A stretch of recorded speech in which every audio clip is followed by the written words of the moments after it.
In today's video, I'm going to teach you how to enable chat in Cursor AI. By the end, you'll have a fresh chat agent ready to go, so you can ask questions, get coding help, or brainstorm ideas directly inside the editor. First, open the Cursor AI editor on your computer.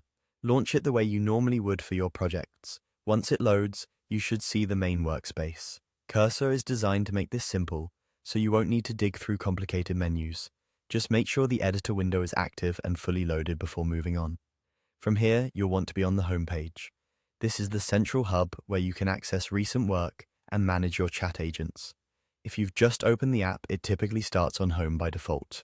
On this page, you'll see an overview layout rather than a specific file. Take a second to confirm you're looking at that general dashboard view. That's the right place to enable a new chat. Next, look for the plus icon.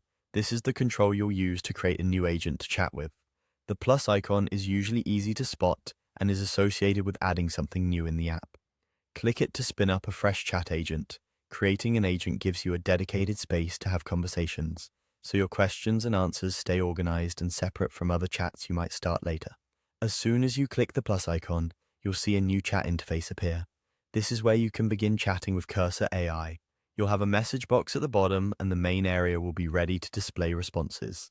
Start by typing a simple prompt, like asking for help with a code snippet or requesting an explanation of a concept, and press Enter.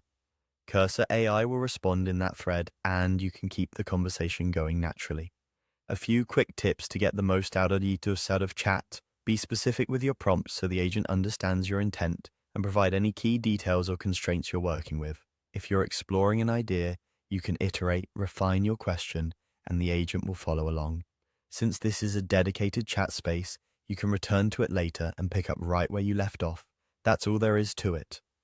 Open the Cursor AI editor, make sure you're on the home page, click the plus icon to create a new chat agent, and start chatting. Enjoy your new workflow with Cursor AI.